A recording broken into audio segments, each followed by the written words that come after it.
दक्षिण लेबनान पर इजरायल लगातार हवाई हमले कर रहा है। तस्वीरें दक्षिण लेबनान में नवातीज से सामने आई है, जहां इजरायल की सेना ने जमकर बमबारी की है। दावों के मुताबिक इजरायल की सेना के इस इलाके में 24 घंटे में 100 से ज्यादा हवाई हमले कर चुकी है। या हुसैन,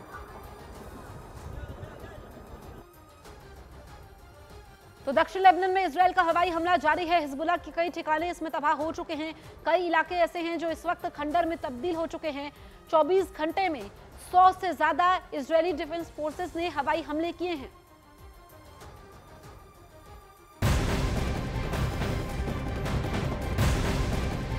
दक्षिण लेबनान के एतरोन इलाके में इजरायल की सेना ने हवाई हमला किया। वहां एक के बाद एक कई बम गिराए, जिससे पूरे इलाके में तबाही मच गई। चारों तरफ धुएं का गुबार देखने को मिला है। धमाके के बाद वहां मौजूद कई इमारतों में आग लग गई।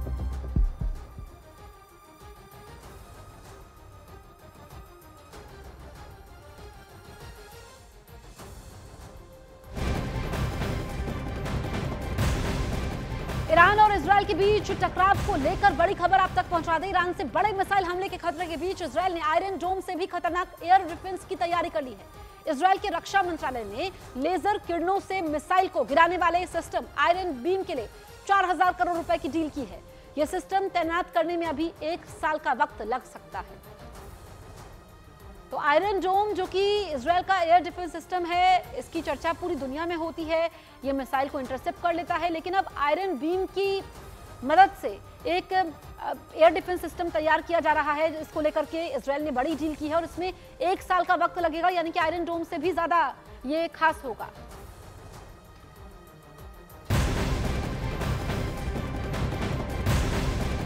गाजा में भी हमास से इजरायल की जंग जारी है। वहां पर इजरायल की सेना को बड़ी कामयाबी मिली है। उत्तरी गाजा के कमाल अदवान अस्पताल में छापेमारी के समय इजरायल की सेना ने हमास के 100 लड़ाकों को पकड़ा है। खबर यह है कि उन लड़ाकों के पास से भारी तादाद में हथियार भी बरामद किए गए हैं। तो उत्तरी गाजा में हमास के 100 लड़ाके पकड़े गए हैं। कमाल अदवान अस्पताल में आईडीएफ ने ऑपरेशन चलाया और सर्च ऑपरेशन के समय ये 100 लड़ाके हमास के पकड़े गए हैं, जिनके पास से काफी मात्रा में हथियारों का जखीरा भी बरामद हुआ है। तो उत्तरी गाजा में इजरायली सेना को बड़ी सफलता मिली है। 100 लड़ाके जो कि अस्पताल में छिपे हुए थे, ये सर्च ऑपरेशन के समय पकड़े जाते हैं।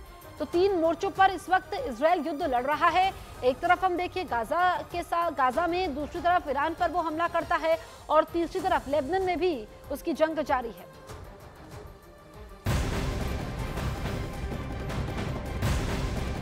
इजरायल और हिजबुल्लाह में जारी जंग के बीच इजरायल के विदेश मंत्री का बयान सामने आया है। इजरायल के विदेश मंत्री ने कहा कि हिजबुल्लाह की तरफ से इजरायल पर 115 रॉकेट दागे गए। 115 बार इजरायल के लोगों को मारने की कोशिश की गई। तो इजरायल और हिजबुल्लाह में जंग जारी है। इजरायल के विदेश मंत्री ने बयान दिया है। इजरायल के विदेश मंत्री का कहना है कि हिजबुल्लाह की तरफ से इजरायल पर 115 रॉकेट दागे गए और 115 बार इजरायल के लोगों को मारने की कोशिश की गई है। और ऐसे में इजरायल के विदेश मंत्री ये कहना चाह रहे हैं कि लगातार हमलों को नाकाम इजरायली डिफेंस फोर्सेस कर रही है।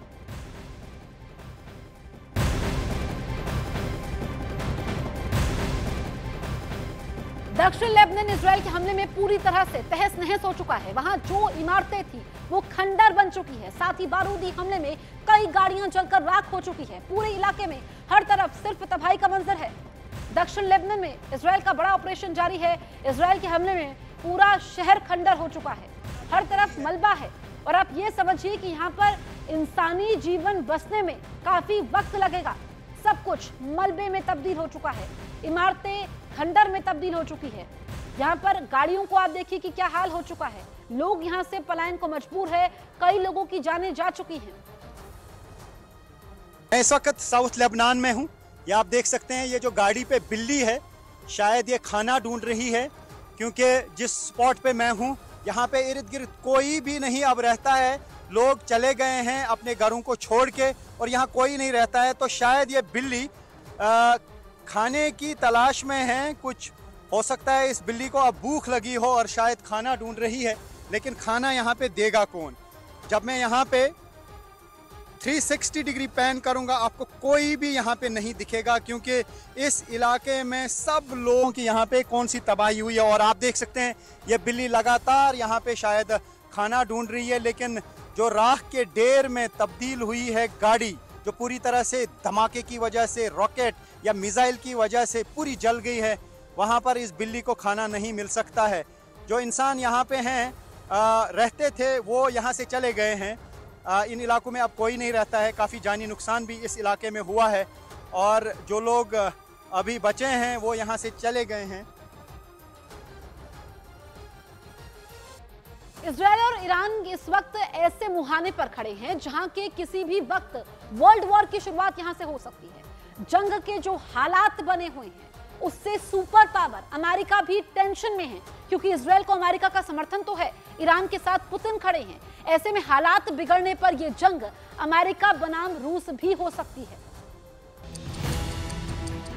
इजराइल का कैपिटल तेल अवीव, इजराइल का दूसरा सबसे बड़ा शहर और पोर्ट सिटी हाइफा, इजराइल का तीसरा सबसे बड़ा शहर अश्केलॉन, इजराइल का सबसे बड़ा बंदरगाह अशदोद, इजराइल का सबसे खतरनाक मिलिट्री बेस नेवातिम, नेगेव के रेगिस्तान में सबसे बड़ा शहर बीरशेबा।